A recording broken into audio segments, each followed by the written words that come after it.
அடுத்ததாக சத்தியத்தின் பிள்ளை, சத்தியமா சொல்றோம், இந்த தொகுதியில் சதா சர்வகாலமும் 6 மாத காலமாக தேர்தல் பணியாற்றிய தங்கை அபிநயாவுக்கு வாக்களிக்காம இந்த தொகுதி பக்கமே வராத சத்தியபாமாவை தேர்ந்தெடுத்ததன் விளைவு இன்றைக்கு மக்கள் இங்கே நிற்கிறோம்.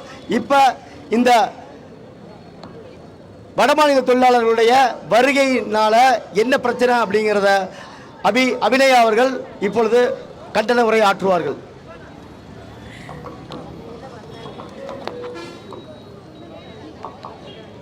நாங்கள் பெரிதும் போற்றி மதிக்கக்கூடிய எனது அன்பு தாய் தமிழ் உறவுகள் எல்லாருக்கும் வணக்கம். நாம் தமிழர் கட்சி தொடர்ந்து தேர்தல்களில் தோத்துக்கிட்டே இருக்கு. 8% இன்னைக்கு 4% வந்துருச்சு. வடக்கு தொகுதியில் 25,000 வாக்குகள் போன சட்டமன்ற தேர்தலில் வாங்கினது இந்த தடவை வெறும் 13,000 வாக்குகள் தான். நேற்று முந்தா நேற்று இந்த மாதிரி ஒரு சம்பவம் நடக்குது ஜெகதீஷ் அண்ணாக்கு. நேற்று இந்த தகவல் தெரிஞ்சு பரப்புறோம். இந்த காணொலியை பெரிதும் பரப்பிய பங்கு நாம் தமிழர் கட்சிக்கு உண்டு. நாங்கள் பரப்ப ஆரம்பிச்சதுக்கு அப்புறம் தான் எல்லா யூடியூப்லையும் எல்லா ஃபேஸ்புக்லையும் எடுத்து போட ஆரம்பிச்சாங்க. இப்படி பரப்ப ஆரம்பிக்கிறாங்க. அப்போ நாங்கள் பார்க்குறோம், அண்ணனுக்கு போய் ஜிஎஸ்டி அண்ணன் ஜெகதீஷன் அவ பார்த்து பேசிட்டு வர்றாங்க. வந்த உடனே அண்ணன் சீமான் அவர்களுக்கு இங்கேருந்து செய்தி போகுது. நீங்கள் நம்ப மாட்டீங்க, 16 ஆண்டு காலமாக இந்த மக்கள் எங்களை தோற்கடித்த போதும் கூட அந்த மகன் வாயிலிருந்து வந்த அடுத்த நிமிடம் அந்த வந்த வார்த்தை, முதல்ல ஒரு கண்டன ஆர்ப்பாட்டத்தை நடத்தி அவங்களை கைது பண்ண சொல்லுடான். இந்த மனுஷனை விட்டதுக்கு நீங்க தான் வருத்தப்படணும், நாங்கள் வருத்தப்பட வேண்டிய அவசியம் கிடையாது. அப்படி சொன்ன அடுத்த நிமிடம் இந்த ஆர்ப்பாட்டத்துக்கான வேலைகளை துவங்கினோம். இன்னைக்கு இந்த இடத்துல ரொம்ப மனவேதனையோட தான் நிற்கிறோம். ஏன்னா நாங்க நிற்க வேண்டும்னு நினைச்ச இடம் இது இல்லை, சட்டமன்றம். 16 ஆண்டு காலமாக சாலையில் நின்று இந்த கத்தி கொண்டிருக்கக்கூடிய இந்த பிள்ளைகளை இந்த முறை என் மக்கள் நம்பி சட்டமன்றத்திற்கு அனுப்புவீர்கள் என்ற நம்பிக்கையில் இந்த இடத்துல நாங்கள் நின்னோம். ஆனால் என் மக்கள் எங்களை தோற்கடித்தீர்கள். பரவாயில்லை, நாங்கள் நிற்கிறோம். நான் இந்த கண்டன ஆர்ப்பாட்ட பதாகையை நான் ஃபேஸ்புக்லையும் யூடியூப்லையும் போட்டப்போ, இன்ஸ்டாகிராமில் ட்விட்டரில் போட்டப்போ நீங்கள் நம்ப மாட்டீங்க, எனக்கு நேற்றுலேருந்து ஒரு 100 ஃபோன் வந்துருச்சு. உனக்கு வர வேலை இல்லையா, உனக்கு புத்தி வராதா, நீ திருந்த மாட்டியா, போய் உன் புள்ள குட்டியை பாரு, எதுக்கு போய் ரோட்ல நின்று போராடுற, இந்த மக்கள் நம்மளை தோற்கடிக்கிறாங்க, இந்த மக்கள் நம்மளுக்கு வாக்கு செலுத்த தயாராக இல்லை, இந்த மக்கள் ஏமாத்துறவனுக்கு மட்டும்தான் வாக்கு போடுவாங்க, நீ போகாத, உன் புள்ள குட்டியை பாரு, உன் மேலே ஏற்கனவே 10க்கு மேலே வழக்கு இருக்கு, போய் நின்று கைது பண்ணிட்டு போயிட்டா உன் பிள்ளையும் போய் நீ யாரு பாப்பா கை குழந்தைய வச்சுக்கிட்டு இருக்கேன்னு 100க்கும் மேற்பட்ட அழைப்புகள் மக்களே. ஆனால் இந்த இடத்துல நிற்கிறோம். ஏன் விட்டுட்டு போக மனசு வரல, மனசாட்சி ஒத்துக்கல. இன்னைக்கு ஜெகதீஷ், நாளைக்கு வேற யாராச்சும் அது மண்டையில விழுந்தா அந்த திருப்பி வெட்டியிருக்கான் அருவாலை, இப்படி திருப்பி வெட்டியிருந்தா மண்டை 2ஆ பிறந்திருக்கும். அந்த குடும்பத்துக்கு யார் பதில் சொல்வா, அந்த குழந்தைங்களுக்கு யார் பதில் சொல்வா? இன்னைக்கும் சொல்றேன், 4% வாக்குகள் எங்க கிட்ட இருக்கு. நாளைக்கு 31 தேர்தல்ல ஒரு ஓட்டு கூட எங்களுக்கு விழுகலைன்னாலும் தேர்தல் முடிஞ்ச அந்த அன்னைக்கு நாங்க தோத்தே போனாலும் அடுத்த நாள் பிரச்சனைனா நாங்க நிப்போம். நீங்க வாங்க, வராதீங்க, நாங்க நிப்போம். ஏன் நாங்க வாக்கு அரசியல் பண்ண இங்க களத்துக்கு வரல, வாழ்க்கை அரசியல், என் மக்கள் அரசியல் பண்றதுக்கு இந்த களத்துக்கு வந்திருக்கோம். எல்லாத்தையும் தூக்கி ஓரமா வச்சுட்டு தான் வந்திருக்கோம். இன்னர் லைன் பர்மிட்டை பத்தி எங்க அண்ணனுங்க பேசினாங்க. நான் என் மக்கள் முன்னாடி இங்க அங்கங்க நின்று கேள்வி கேட்டுட்டு இருக்கக்கூடிய என் மக்கள் கிட்ட நான் கேட்க வேண்டிய ஒரே கேள்வி கேட்கிறேன். ஒரு மாநில அரசாங்கம், அந்த மக்கள் அங்க வாழக்கூடிய கோடிக்கணக்கான மக்கள் வாக்கு செலுத்தி அந்த மாநில அரசாங்கத்தை தேர்வு பண்றாங்க. நீங்க தான் எங்க மாநிலத்தை ஆளக்கூடிய ஒரு அரசாங்கம்னு தேர்வு பண்றாங்க. அப்ப ஒரு மாநில அரசாங்கம் என்னங்க செய்யணும்? தனக்கு வாக்கு செலுத்தி வெல்ல வைத்த மக்களுக்கு வேலை வாய்ப்பை கொடுக்கணும், அவங்களுக்கான வாழ்வாதாரத்தை உறுதிப்படுத்தணும். ஆனால் வட மாநிலத்திலிருந்து இங்க ஏன் வர்றான், இவன் இங்க இருந்து அங்க போய் ஓட்டு போடுறான்ல, அப்ப அந்த மாநிலத்தில் இருக்கிற மாநில அரசாங்கம் ஏன்டா நம்ம ஊர்ல இருந்து நம்ம மாநிலத்திலிருந்து இத்தனை மக்கள் சாரியா கிளம்பி திருப்பூர் போறான், கோயம்புத்தூர் போறான், தமிழ்நாட்டுக்கு போறான்னு யோசிச்சு எதனால ஒரு வேலை வாய்ப்புலையா சேர்றா வேலை வாய்ப்பை உருவாக்கி கொடுப்போம்னு பண்ணாம அங்க இருந்து அவன் இங்க இருந்து போற வருவாய், நீங்க சனிக்கிறீங்க இந்திக்காரன் வர்றான் போறான்னு நம் நாட்டின் வருவாயை கொண்டு கொண்டு கொண்டு கொண்டு அவன் ஊரை சேர்த்துட்டு இருக்கான். இங்க இருந்து எல்லா பொருளாதாரமும் அங்க போயிட்டு இருக்கு. என் மக்கள் மளிகை கடைக்கு போறதை நிறுத்திட்டு மாலுக்கு போக ஆரம்பிச்சிட்டீங்க. நம்ம கிட்ட பொருளாதாரம் இல்ல, வேலை வாய்ப்பு இல்ல. உரிமை உரிமை உரிமைன்னு நாம் தமிழர் பேசுது. எதுங்க உரிமை? இந்த நிலம் தான் நம்ம உரிமை. இந்த நிலத்தை விட்டா அவங்களுக்கு என்ன இருக்கு சொல்லுங்க? இன்னைக்கு வீடு இருக்கு, யார் நம்ம வெளியே போய் சொல்றோம்? வட மாநிலத்தக்காரன, ஏன் இது நம்ம இடம் அப்படின்னு சொல்றோம். ஆனா இன்னைக்கு அவனுக்கு ஓட்டு வந்துருச்சு, அவனுக்கு எல்லா உரிமையும் இந்த மாநில அரசாங்கம் கொடுத்துருச்சு. நாளைக்கு அவன் சொல்லுவான், நீ வெளியே போமா. ஐயா சத்தியமா சொல்றேன், 6 வயசு குழந்தைய ஒரு ஒடிசாக்காரர் ரேப் பண்ணிட்டான். என் தம்பி சொன்னா பாருங்க, அந்த அக்கா நான் தான் ரேப் பண்ணிட்டாங்க ஒரு ஸ்கூல்ல. போய் நின்று நானும் ஒரு பெற்றோர்கள் இருக்காங்க ஐயா, அந்த இடத்துல நானும் ஒரு பொண்ணா நின்று போராடுறேன். என் பெற்றோர்களை சேர்ந்து நாம் தமிழர் கட்சி சார்பா நான் போராடுகிறேன். அப்போ பாயிண்ட் பண்ணி என்னை தூக்குனாங்க. நான் கேட்ட ஒரே ஒரு கேள்வி, என்ன கேள்வி தெரியுமா? அந்த ஒடிசாக்காரன் யாருங்கிறத திருப்பூர்ல இருக்கிற எல்லா ஸ்கூலுக்கும் காமிங்க. அந்த போட்டோவை கொண்டு போய் எல்லா ஸ்கூல்லயும் கொடுங்க, எல்லா ஆபீஸ்லயும் கொடுங்க, எல்லா காலேஜ்லயும் கொடுங்க. இவன் இந்த மாதிரி ஒரு ரேப் பண்ணிட்டு வந்துட்டாங்க ஒரு 6 வயசு குழந்தைய, இவனை இங்க வேலைக்கு எடுத்துக்காதீங்க அப்படின்னு கொண்டு போய் காமிங்கன்னு சொன்ன ஒரே ஒரு கேள்விக்காக என்னை கைது பண்ணான். 11 மணி வரைக்கும் வண்டியில வச்சுட்டு சுத்தினா. இங்க இருக்கிற எல்லாரும் சாட்சி. ஏன் என் பிள்ளைக்கு பாதுகாப்பு கேட்ட பாருங்க. அதுக்காக நாளைக்கு இந்த பிள்ளைக்கு அடுத்த நாளைக்கு என் பிள்ளைக்கு நடக்காதுன்னு என்ன நிச்சயம்னு கேட்ட கேள்விக்கு அவன் என் பிள்ளைக்கு நான் ஓட்டு போட்டு நான் ஜெயிக்க வச்சு நான் கட்டுற வரி பணத்துல சம்பளம் வாங்குற நீ என் பிள்ளைக்கு நான் பாதுகாப்பு கேட்டா என்ன கைது பண்ற, அவனை நீ காப்பாத்துறேனா? அப்ப நீ யாருக்கானவன்? இன்னைக்கு காலையில அந்த ஒரு அக்கா சொல்றாங்க, அடிபட்ட அண்ணனோட சகோதரி சொல்றாங்க, இல்லைங்க காம்ப்ரமைஸ் பேசிக்கலாம்னு சொல்லிட்டாங்க.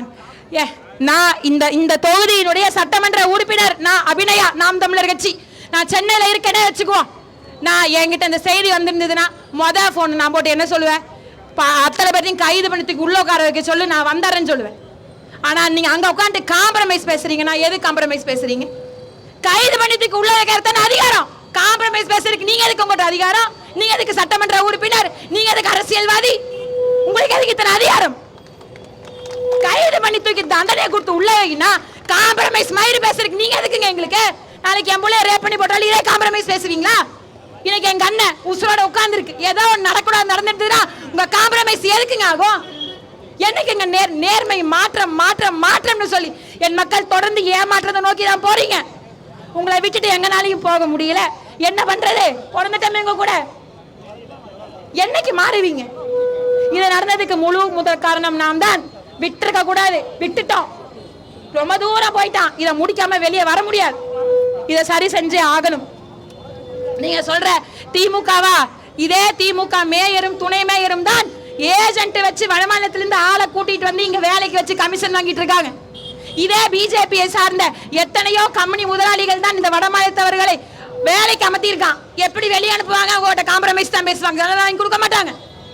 எப்படி என்ன வாங்கி கொடுப்பாங்க? மனிதம் செத்து போச்சுங்க தமிழ்நாட்டுல. சத்தியம், மனிதம் செத்து போச்சு. காசுதான் இன்னைக்கு, காசுதான். மனசாட்சி இல்ல, மனிதம் இல்ல, ஒண்ணும் இல்ல. உங்க கூட 100ல் 2 பேர் 1000ல் 2 பேர் இப்படி சுத்திட்டு இருக்கோம். மனசாட்சிக்கு உட்பட்டு வாழ்க்கையை நடத்திக்கிட்டு அரசியலை நடத்திக்கிட்டு வந்துட்டு இருக்கோம். நீங்க நம்பிக்கையா இருங்க. அவனை வெளியே துரத்துறதுக்கு என்னென்ன வேலை செய்யணுமோ நாங்க செய்யறோம். இன்னர் லைன் பர்மிட்டை புதிதாக அரசு ஏற்றுக்கக்கூடிய அரசாங்கம் இன்னர் லைன் பர்மிட்டை தயவு செய்து அமல்படுத்துங்க. எங்களுக்கு இது வாழ்வாதார பிரச்சனை இல்லை, வாழ்க்கை பிரச்சனை. எங்க பிள்ளைகளுக்கு பாதுகாப்பு இல்லை. அவன் அட்ராசிட்டி தாங்க முடியல. அவன் ரோட்ல அமனமா கூட போக அவன் தயாரா இருக்கான். என் பிள்ளைகளை நான் எப்படி வெளியே விடுறது? ஏன் நிலத்துல என்னால பாதுகாப்பா இருக்க முடியல? ஏன் நிலத்துல என்னால சுதந்திரமா இருக்க முடியல? ஏன் வீட்டுக்குள்ள என்னால நிம்மதியா இருக்க முடியலன்னா இந்த அரசாங்கத்துக்கு நாங்க வாக்கு செலுத்தி வேலை வைக்கணும். எதுக்கு உங்களுக்கு எங்களுடைய அதிகாரம்?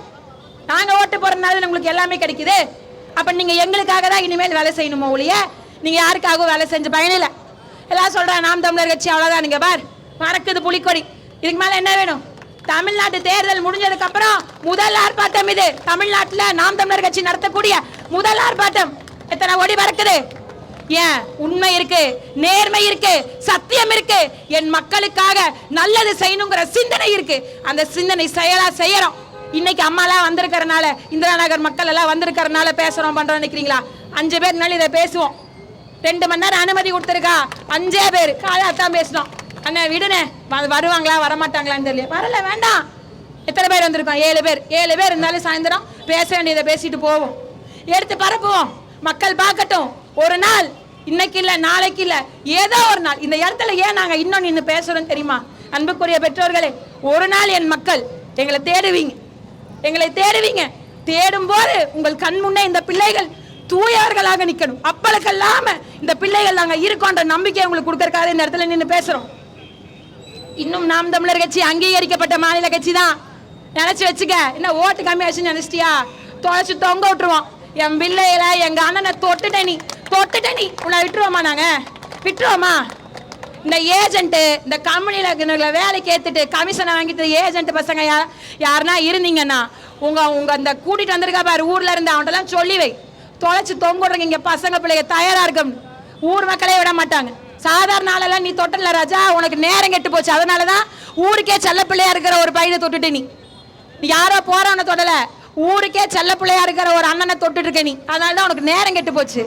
உன் ஏஜென்ட்டு கூட்டிட்டு வந்திருக்கிறவன் உன்னை கூட்டு வந்த மேயரு துணை மேயர்கிட்டலாம் சொல்லி இப்ப மேயரும் இல்லை துணை மேயரும் இல்லை, எல்லாம் எம்எல்ஏ எல்லாம் ராஜினாமா பண்ணி எம்எல்ஏ ஆனாங்க, மொத்தமா போயிருச்சு. அதனால என் மக்களை ஏமாற்றணும்னு நினைக்கிற எல்லாத்துக்கும் அடி மேல் அடி என் மக்கள் கொடுப்பார்கள். அதற்கு என் மக்கள் தயாராகிட்டாங்கிற மன நிம்மதி எங்களுக்கு வந்துருச்சு. நீங்கள் எங்களை வெல்ல வைத்தாலும் நீங்கள் எங்களை தோற்கடித்தாலும் இந்த பிள்ளைகள் உங்களோடு துணையோடு தோளோடு துணையாக கைகோர்த்து கரம் கோர்த்து நம்பிக்கையுடன் உறுதியாக நிற்போம். இப்போ சொல்றேன், நீங்க நம்பிக்கையா இருங்க, நான் வருவேன், நாங்க வருவோம். எங்க அண்ணனுங்க என் தம்பிங்க ஏதாவது ஊருக்கு இந்திரா நகருக்குள்ளே அண்ணனுங்கெல்லாம் இருக்காங்கல்ல, எதா இருந்தாலும் சொல்லுங்க, எங்க நம்பர் உங்ககிட்ட இருக்கு, கூப்பிடுங்க. இன்னைக்கு நீங்க நினைக்கிறீங்க இங்க இருக்கிற திருப்பூர் தான், எங்க அண்ணன் பெருந்துறை, எங்க வால்பாறை, பொள்ளாச்சி, திருப்பத்தூர், மதுரை, வாடிப்பட்டி எத்தனை பேர் வந்திருக்காங்க தெரியுமா ஜெகதீஷ் அண்ணனுக்காக? சிவகங்கை, பாதி தமிழ்நாடே இங்கதான் நின்றுட்டு இருக்குது.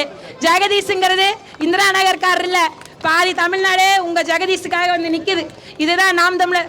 எங்க அண்ணன் தான், என் தங்கச்சி இப்போ எங்க ஐயா தான், என் தங்கச்சி எங்க அண்ணன் இருக்கான், பஸ்ல வந்தவன்லாம் இருக்கான் தான். போகும்போது என் தங்கச்சி எங்க அக்கா பஸ்ஸுக்கு காசு கொடுத்துடுன்னு வந்திருக்கானா, ஒருத்த டீ வாங்கி கொடுக்கலன்னா கூட வாங்கி குடிச்சு எனக்கு வாங்கி கொடுத்துட்டு இங்க நின்று உங்க பையனுக்காக பேசிட்டு போவான். இது எந்த கட்சியிலும் நடக்காது, நாம் தமிழர்ல மட்டும்தான் நடக்கும். ஒத்த ரூபா எந்த எதிர்பார்ப்பும் இல்லாம அடிச்சது. ஜெகதீஷ்னா யாருன்னு தெரியுமா இப்ப உங்களுக்கு? யாருன்னே தெரியாது. ஏன் வந்திருக்கான்? தொட்டது என் ரத்தம் துடிக்குது. ஏன் சத்தியத்தின் மகன் கூட நிக்கிறோம், சத்தியத்தின் மகன் கூட கரம் கோர்த்து உறுதியோட நிக்கிறோம். இங்க நம்பிக்கையா இருங்க, இவன்லாம் போயிடுவான். நாங்க தொடர்ந்து இந்த உள்நுழை வச்சுக்கிட்டு இதுக்காக போராடிக்கிட்டே தான் இருப்போம். அதே மாதிரி இந்த இந்திரா நகர்ல என்ன ஆவணங்கள் பண்ணணுமோ கமிஷன் ஆஃபீஸ்ல கம்ப்ளைண்ட் கொடுத்துருக்கீங்க, 2 நாள் கழிச்சு போய் பார்ப்போம். நீங்களும் பொதுமக்களா போய் பாருங்க. நாங்களும் கட்சி சார்பாக ஒரு மனுவை கொடுத்து நாளைக்கே ஒரு மனுவை கொடுத்துருவோம், கமிஷன் ஆஃபீஸ்ல கொடுத்துட்டு நம்மளும் ஃபாலோ பண்ணுவோம், இதை முறைப்படுத்துவோம். நம்பிக்கையா இருக்கு. நம்ம நாட்டில் நம்ம மண்ணில் நம்ம நிம்மதியா சுதந்திரமா மகிழ்ச்சியா சந்தோஷமா வாழக்கூடிய நாள் வெகு தொலைவில் இல்லை. எங்களோடு போகட்டும், எங்கள் பிள்ளைகளாவது இந்த நிலத்தில் இந்த மண்ணில் நிம்மதியாக வாழட்டும். அந்த வாழ்க்கையை கொடுக்காமல் இந்த பிள்ளைகள் ஓயவே மாட்டோம். தமிழ்தாய் வாழ்க, தலைவர் பிரபாகரன் வாழ்க, நாம் தமிழர்.